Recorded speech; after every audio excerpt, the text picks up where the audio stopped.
The big league club may be in a bad way, but things on the farm for the Rangers have been going pretty darn well as of late. You are Locked On Rangers, your daily Texas Rangers podcast. Part of the Locked On Podcast Network, your team every day.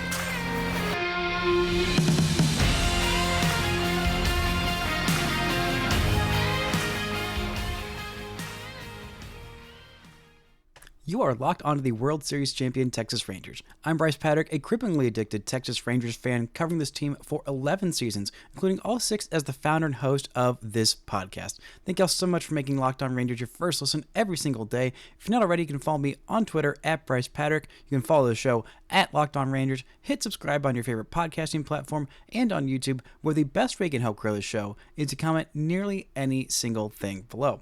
Now, before we get into what's been going down on the farm, Kumar Rocker's debut and a couple of Rangers landing in the top 100 prospects of Fangraphs re-rank. This episode is brought to you by FanDuel. This summer, FanDuel is hooking up all customers with a boost or bonus daily. That's right, there's something for everybody, every day, all summer long. Visit FanDuel.com to get started.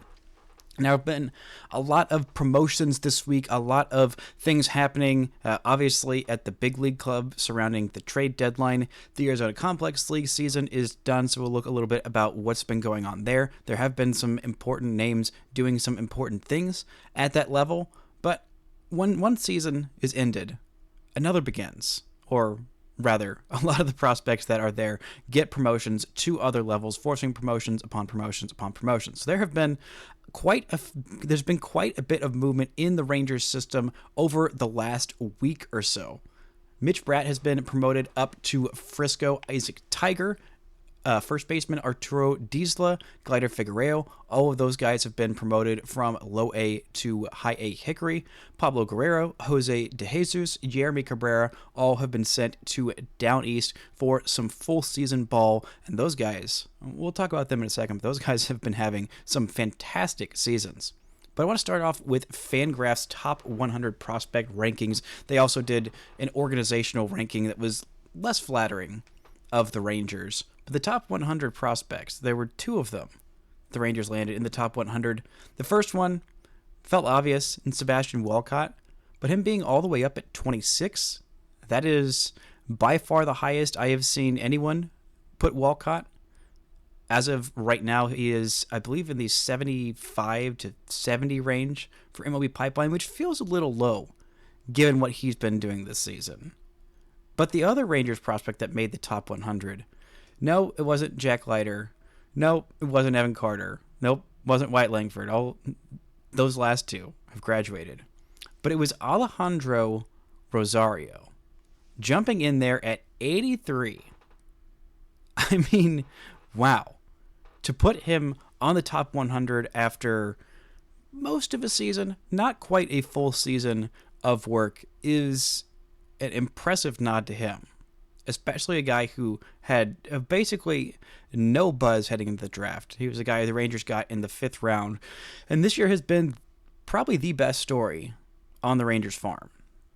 He had a 6.5 ERA career at Miami. And the Rangers found out, oh, hey, you're not hiding the baseball well at all. We changed this one little thing in your delivery. And, oh, by the way, you're also throwing upper 90s with a dynamite slider and a dynamite splitter, and not only throwing them with great movement, but command as well. He has been downright fantastic.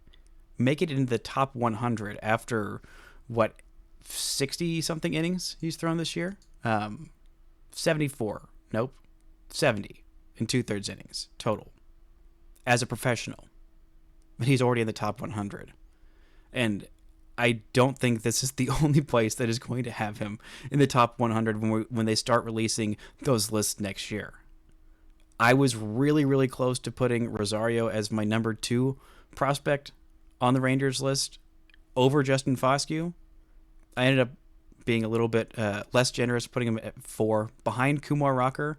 But the fact the Rangers got this guy in the 5th round, signed him, I believe, around slot value, no crazy bonus or anything like that, and have just turned him into probably their best pitching prospect, is a downright phenomenal piece of drafting and development that, frankly, this Rangers team has not done in the longest time, maybe ever, with a pitcher specifically.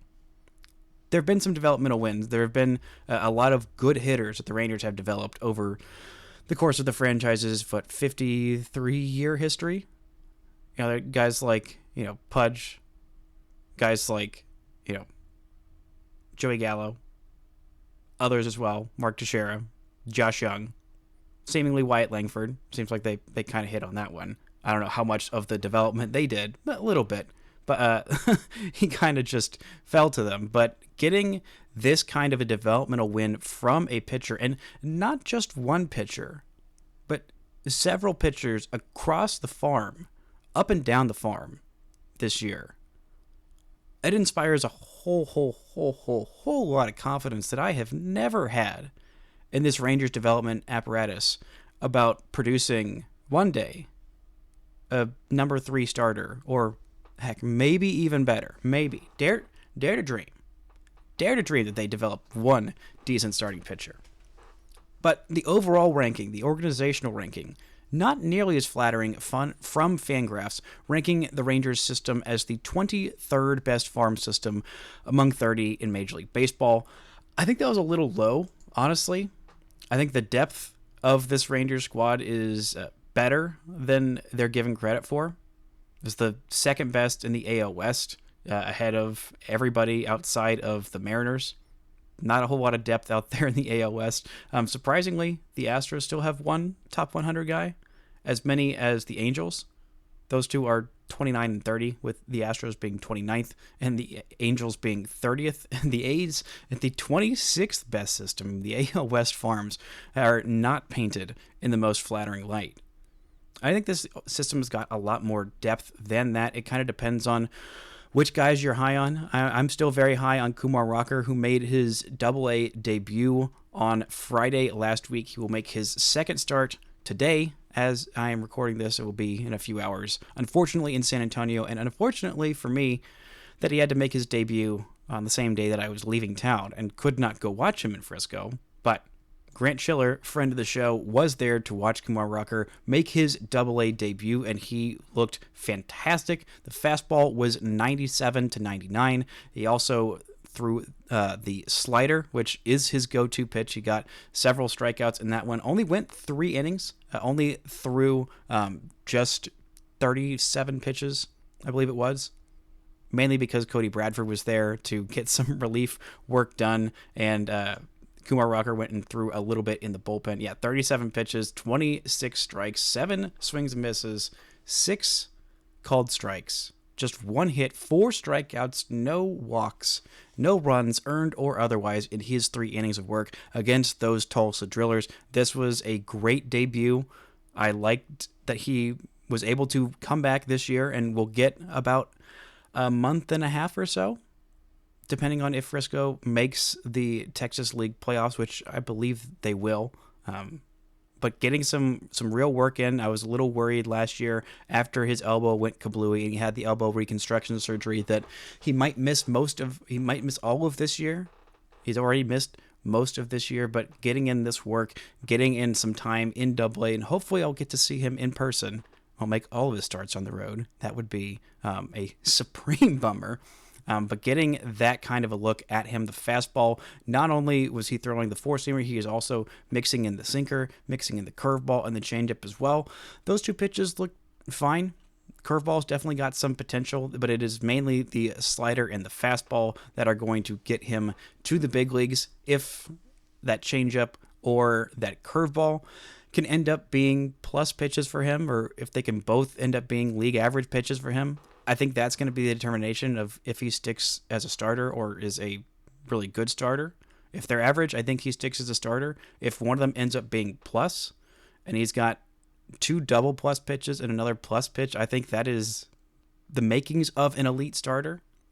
But seeing him go out there and seeing him just be on the mound and make these pitches, I mean, it was very impressive to all those who were out there watching, not only just dominating these hitters and getting good results. I mean, it wasn't even that he wasn't giving up hits, is that he wasn't even giving up hard contact.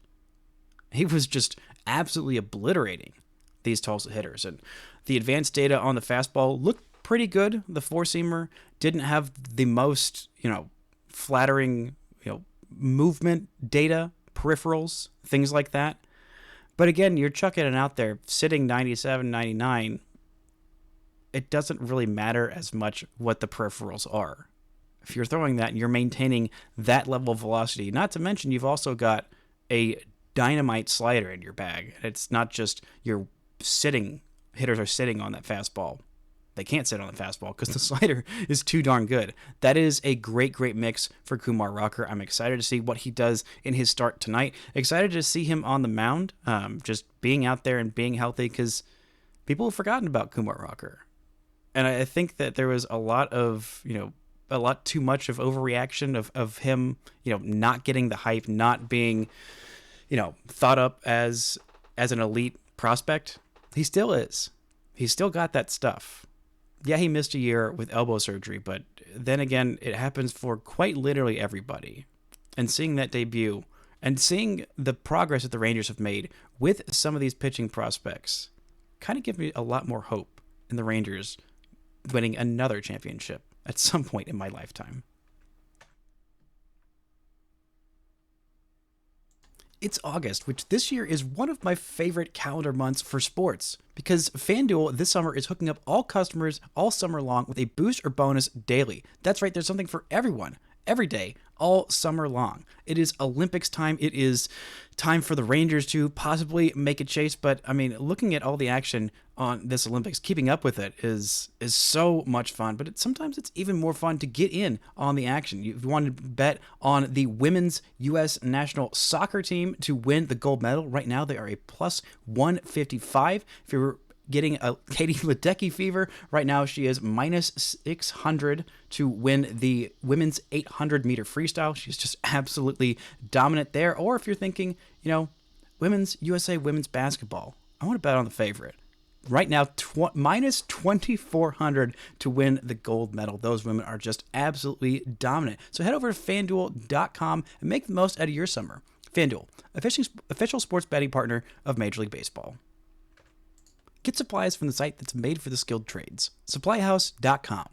SupplyHouse.com is the reliable way to order plumbing, HVAC, and electrical products online. Their easy-to-use website is packed with helpful resources and the latest product info to help you get the job done right. Shop a complete inventory of over 200,000 parts from over 400 top brands and get your order delivered right to your door with fast shipping from coast to coast.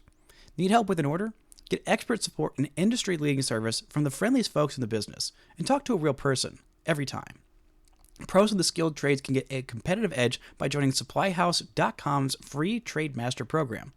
Every Trade Master gets access to a dedicated phone line, free shipping, and discounts on every order.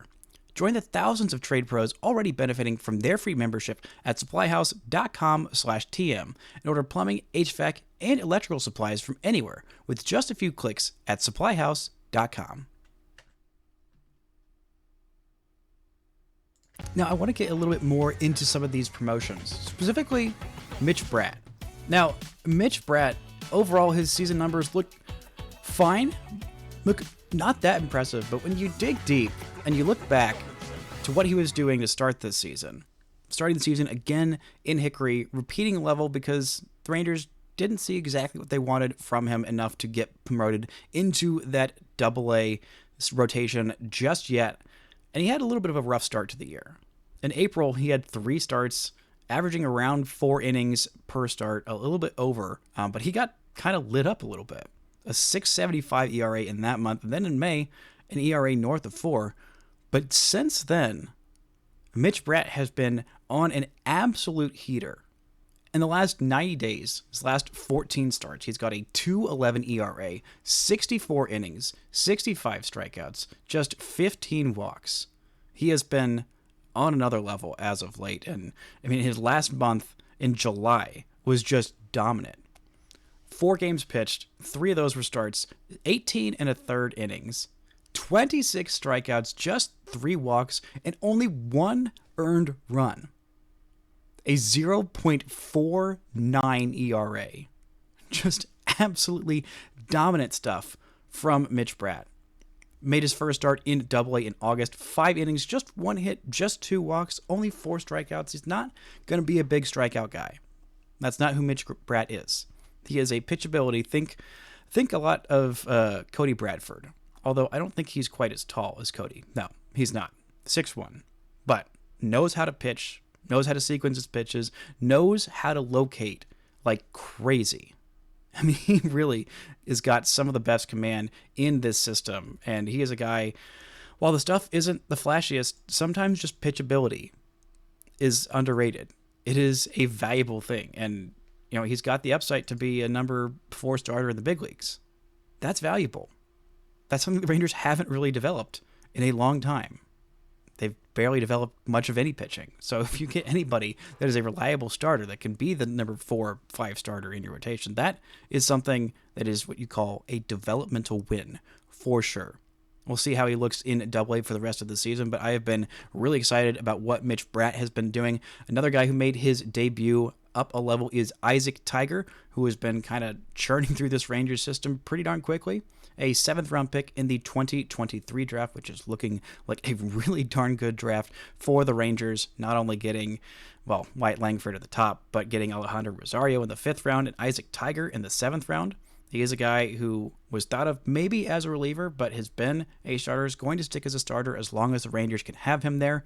Touches all the way up to 100, got a nasty slider, nasty splitter, kind of similar to Alejandro Rosario in just terms of the pitch mix, but not quite the same level of command as what Alejandro Rosario has been doing. But he made his high A debut in Hickory. The 23-year-old pitched there in 5 innings, 2 walks, 2 hits, no runs earned or otherwise, and 7 strikeouts. Looked very darn good there so far this year in his 2nd professional year of baseball. Only threw 4 innings last year. Not a whole lot of work there out of the Arizona Complex League the year that he was drafted. But what he's done so far this year at a combined Arizona Complex League, Down East, and Hickory, 2.04 ERA, 35 1/3 innings, 45 strikeouts to just 12 walks. Pretty darn good year so far for him. I imagine he'll probably start next year in Hickory as well. Missed a lot of this season due to injury, so he has only been able to throw 35 1/3 innings so far. I'd imagine he's probably a likely candidate to pitch in the Arizona Fall League because the Rangers will want to get him a little bit more of a workload. He was a little bit older than the average player in Down East, a little bit more age-appropriate, being 23 at High A Hickory. We'll see how he looks for the rest of the season, but a great debut for him. Great to see him getting in the action in Hickory, as well as some guys who are getting some full-season ball now that the Arizona Complex League is done. Some guys who have been having great seasons so far, guys like Arturo Diesla. Glider Figueroa was also called up to Hickory. Diesla is one of the ones who's very interesting. He is a first baseman who played at Wayland Baptist College. He's a Dominican guy, but played college ball at Wayland Baptist, had a 1,200 plus OPS in his final season at Wayland. His other season of playing college baseball, he had an 1,100 OPS. First baseman, so man's going to have to hit, and hit quite a lot, but so far, he's done that. He has very much done that at Hickory and now, or at Down East and now at Hickory. First 3 games have been fantastic for him. Already got a home run and a double in those first 3 games. And for Down East, the 23-year-old had a 797 OPS with 11 homers, a 359 on base, and 438 slugging. Could use a little bit more slugging, but Carolina League is not exactly the most hitter-friendly. Sally League is even less hitter-friendly than that, so seeing him get off to a good start is definitely something that is worth noting. Another first base prospect, someone whose dad you might have heard of, Pablo Guerrero. Are you thinking, no, surely he's not Vladimir Guerrero's son? Yep, he is indeed Vladimir Guerrero's son, brother of Vladimir Guerrero Jr., promoted to Down East in his first 3 games there. Mind you, this kid is 17 years old and already in full season ball. First 3 games, 1 home run, 2 doubles, 1,061 OPS, just 2 strikeouts in his first 12 plate appearances there. Absolutely crushed it at the Complex League, an 888 OPS there, 7 homers, 14 doubles, 3 triples. Again, he is a first baseman, so kid's going to have to hit and hit quite a bit, but with who being his dad and with the proclivity that he's already shown as a pro, I mean, the on-base numbers have been fantastic, showing that kind of level of power, already having 8 home runs in 54 games this season as a 17-year-old. Definitely one to keep an eye out, for sure. Coming up, we're talking about Sebastian Walcott's fantastic season and why I am so incredibly high on Alejandro Rosario. And that top 100 ranking by Fangraphs is definitely not going to be the last one for him. Right after this word from our sponsors. This show is brought to you by Liquid IV. When you're taking in America's pastime, don't forget to hydrate with Liquid IV's Popsicle Firecracker flavor, a surefire summer hit. Get hydrated with electrolytes, essential vitamins, and clinically tested nutrients from the #1 powdered hydration brand in America. Because baseball and summer go together like Liquid IV and indulgent hydration. You can find all your favorite flavors on their website, from acai berry and lemon lime to pina colada as well. Tear, pour, live more. 1 stick plus 16 ounces of water hydrates better than water alone. Powered by LIV Hydroscience, an optimized ratio of electrolytes, essential vitamins, and clinically tested nutrients that turn ordinary water into extraordinary hydration. 3 times the electrolytes of leading sports drink and 8 essential vitamins and nutrients. No more thirsty summers when you indulge in hydration with Liquid IV. Get 20% off your first order of Liquid IV when you go to liquidiv.com and use code MLB at checkout. That's 20% off your first order when you shop Better Hydration today using promo code MLB at liquidiv.com. Now, the Rangers-Arizona Complex League ended last Saturday with the Rangers in the championship game. They trailed 6-1 early. They lost in the semifinals. They lost to the Diamondbacks after trailing 6-1. They came back and then ended up losing on a walk-off walk, typical Rookie League fashion. But there have been some very good hitters in Rookie League this year, mainly of which Yeremy Cabrera has been probably the Rangers' best hitter in rookie ball so far this year. He had 49 games under his belt and OPS north of 1,000. Braylon Morel, another 18-year-old outfielder with a 982 OPS this year. Quite a bit of extra base hits for both of those guys. Two of these 3 guys have been promoted to the to full season ball as well. Yeremy Cabrera was the one that was promoted to full season ball to down east. He's center fielder, right fielder, and left fielder, playing most of his games at center field this year, a little bit in left, a little bit less in right field for him. Also, Jose De Jesus, another guy who was promoted to down east. First 3 games have been pretty good for him, with an on base of 400 and hitting at 357. No extra base hits for him. He is a 19-year-old who is 1.5 years younger than the average down east player, but in 50 games for him in the Complex League, 852 OPS. Pretty solid for a guy who is a switch hitter, throws left-handed, listed at 6'1", born in Bonao in the Dominican Republic. He doesn't turn 20 until January of next year. Having a solid season for the Rangers this year. His second season of stateside ball. Also spent 50 games in the Complex League last year, with 50 games in the Dominican Summer League before that. So in the year before that. So pretty good season for him. Seeing him be promoted, he is a guy who is a switch hitter with a lot of good on-base skills. That is his kind of carrying tool. But a guy who I didn't see in the Complex League, who I kind of thought I would, is the Rangers' top signee from 2023.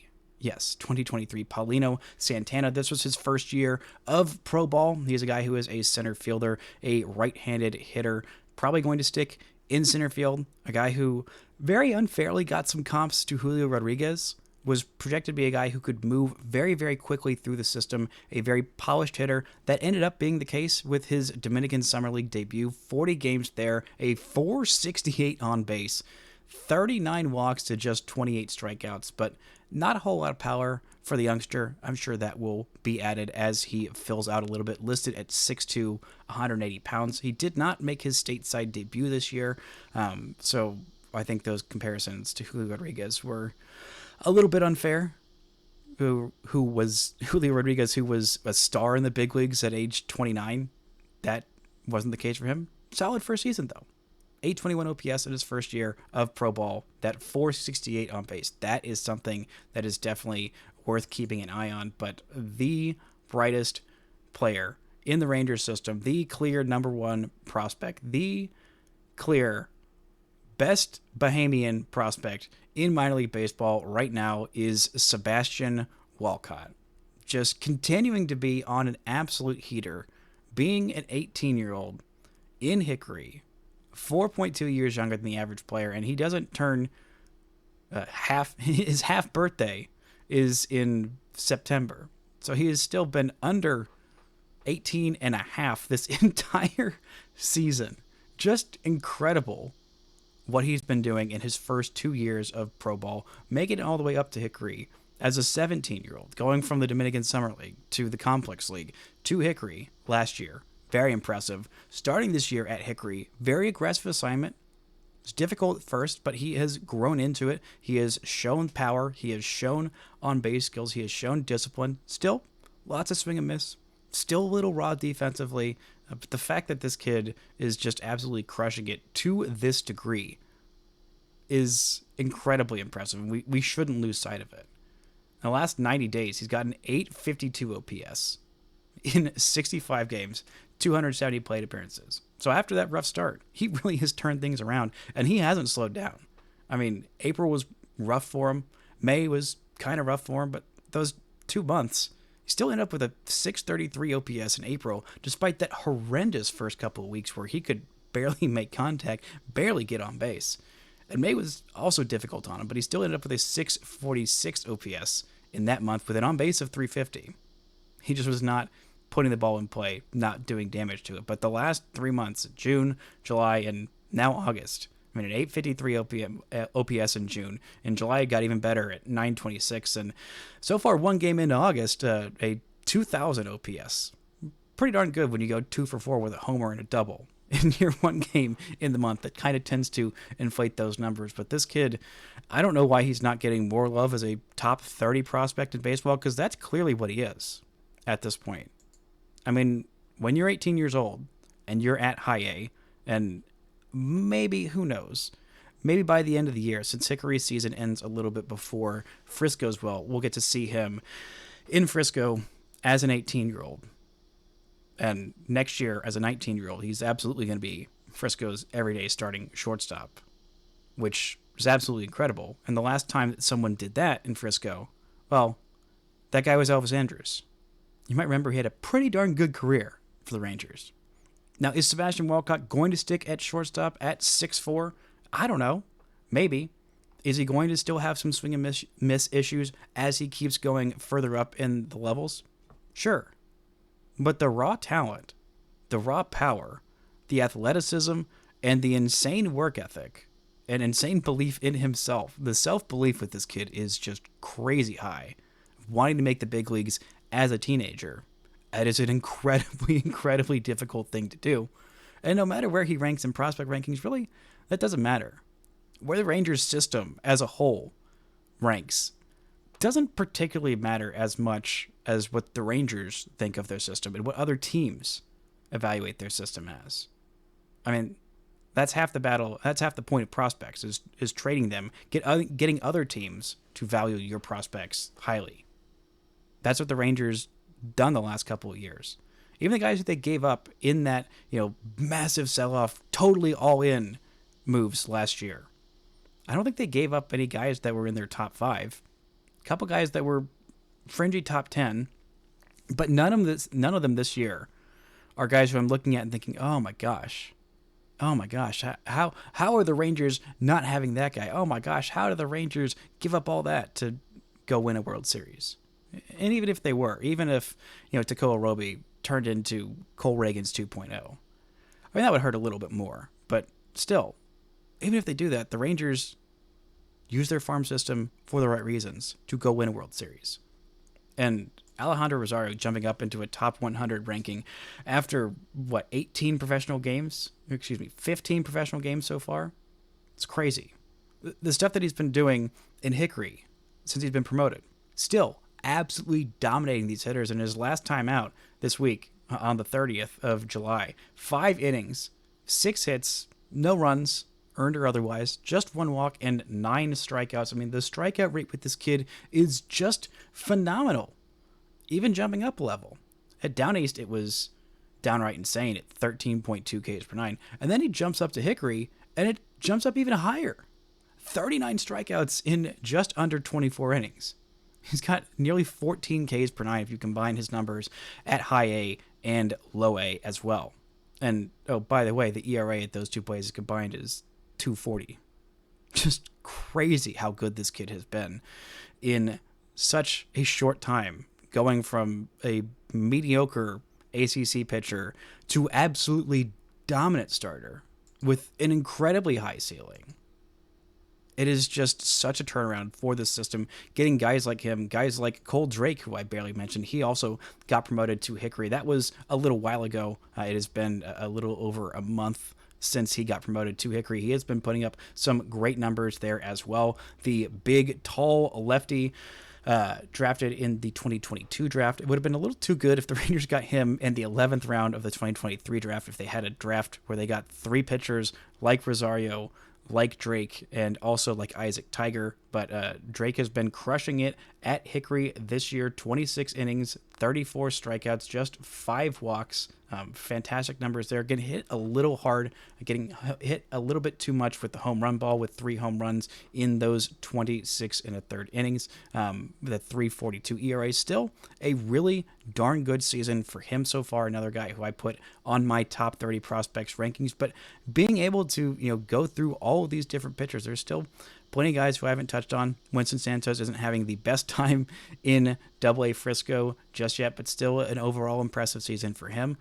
Also for the Rangers to be able to give up the prospects that they did, to still go for it this year without giving up too much, is a sign that the system is healthy. Now, granted, it's not the 2014 system with highly touted prospects and all guaranteed future stars like Nomar Mazara, Joey Gallo, Lewis Brinson, Jorge Alfaro, Nick Williams, yada, yada, yada, yada. But there's plenty of depth in this system. And getting guys who are popping up like this, especially this many pitching prospects that are just out of nowhere having very good seasons. I know Jack Leiter's season hasn't been exactly what we all hoped for. I know that Owen White has completely fallen off a cliff. I know that we would like to see a little bit more from Kumar Rocker. But being able to have like 4, 5, 6 guys, pitchers, that just kind of popped on the radar, like, oh, crap, this guy might actually be pretty good. Like Emiliano Teodo and Rosario and Drake and Tiger and all of these different guys popping up like this. It kind of shows a little bit of a corner being turned by this organization. And I think that is a much, much better sign for the long-term health of this organization than just about any that I've seen from the Rangers on the minor league side in a long, long time. That's going to do it for today's show. Thank y'all so much for listening and subscribing. And until next time, don't forget to enjoy World Series champion Texas Rangers baseball.